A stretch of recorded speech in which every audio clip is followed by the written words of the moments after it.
Hello Capricorn, this is Inspire 2016 with your weekly tarot reading for the week commencing the 8th of September until the 15th of September 2025.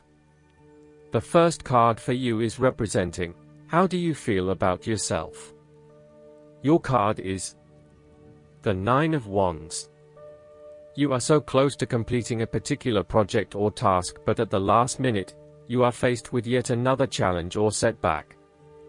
Know that you have the inner resources necessary to overcome any difficulty you encounter, even though it may seem impossible at the time.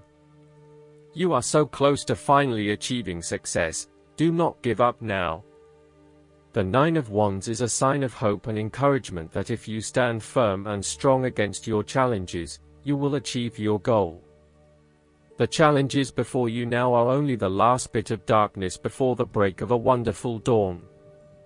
The Nine of Wands is like the one last test or challenge before you can reach ultimate success. You feel as if you have come to the end of your fighting powers, but you have the skill and determination in reserve. You are in a position of strength, and by drawing upon all of your courage and abilities, you will prevail. Once the last obstacle is overcome, you are home free. The second card for you is representing, what do you want most right now? Your card is the Four of Swords.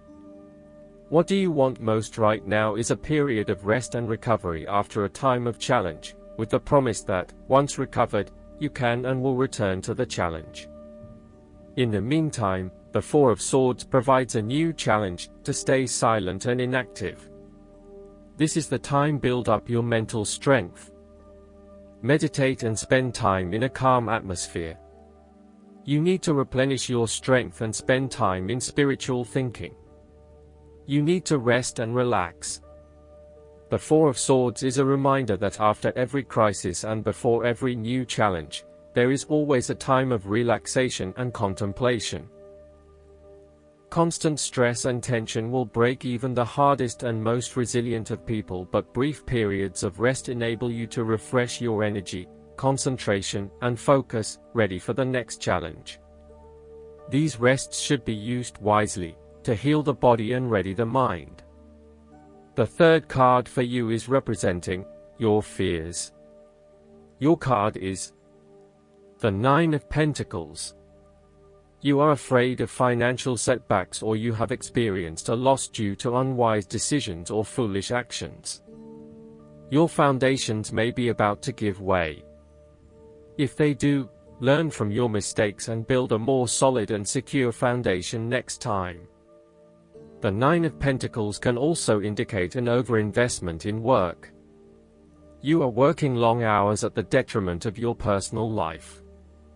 This is a good time to return to a natural setting, e.g. a forest, beach, mountain, or lake, to restore your energies and rejuvenate yourself. You may need to release some of your focus on needing to sustain particular income and a particular standard of living, especially if this is coming in the way of other life priorities such as family or relationships.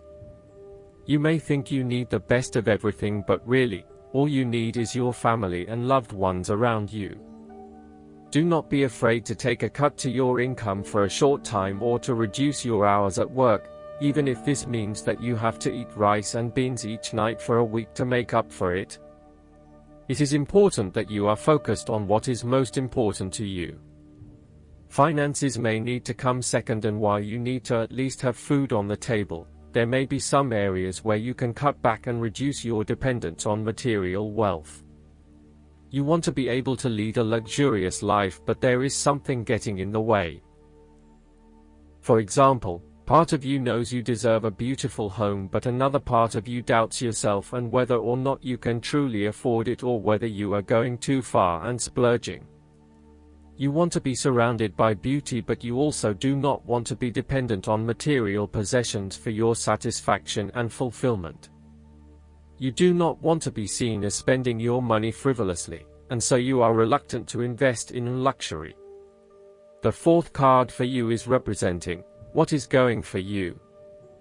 Your card is the Five of Swords. You are engaging in conflict or finding yourself disagreeing with others, leading to tension and hostility.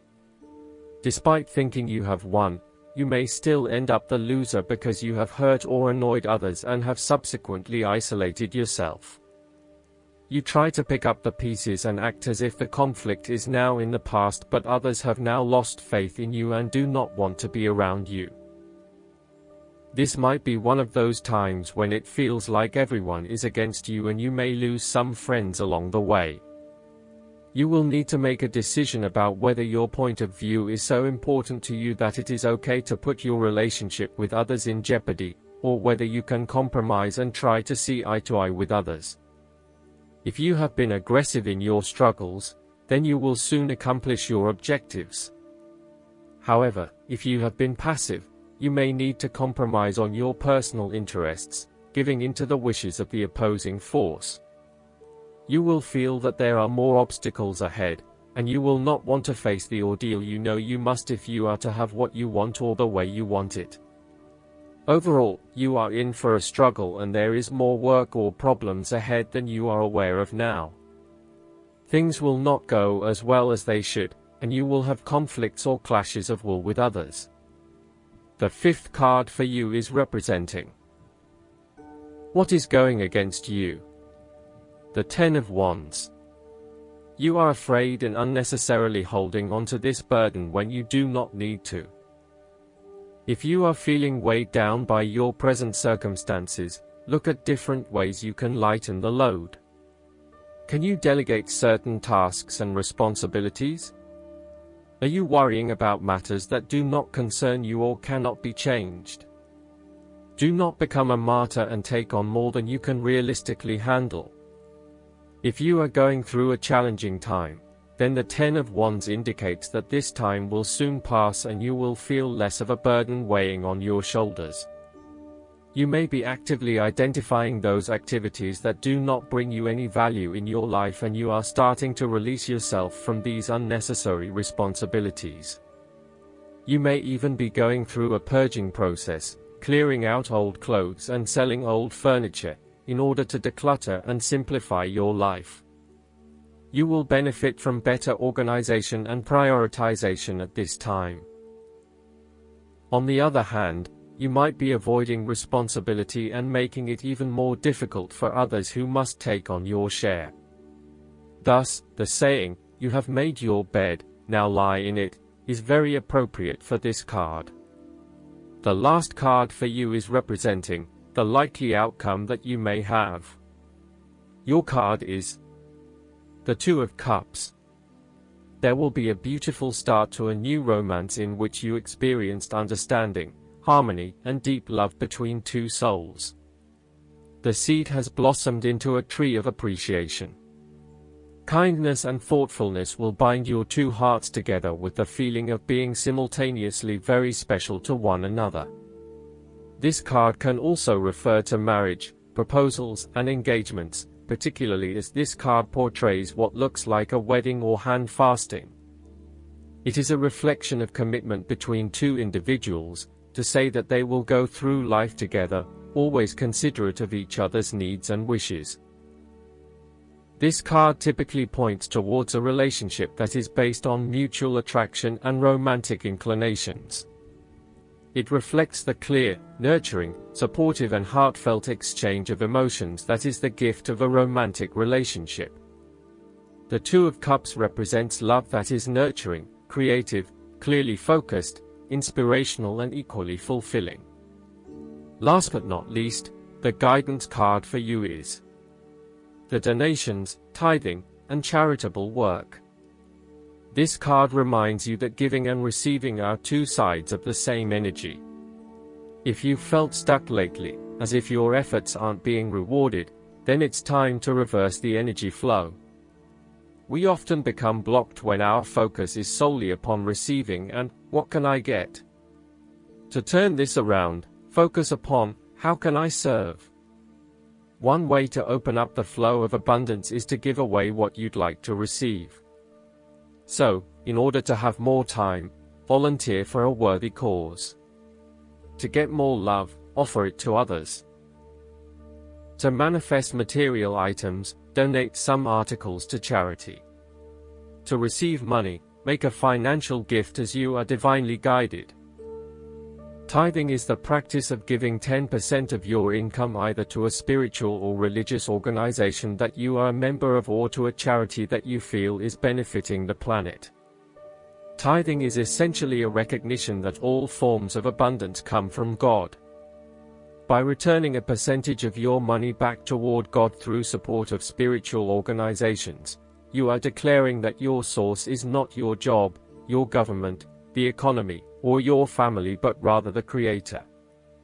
When you acknowledge this spiritual truth, you unlock barriers to abundance and allow the infinite flow that is intended for us all. The key is to give with a joyful heart, without expecting anything in return.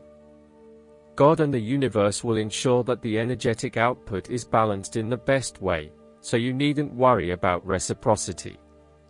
The more you're open to giving and receiving, the steadier your flow of all forms of abundance.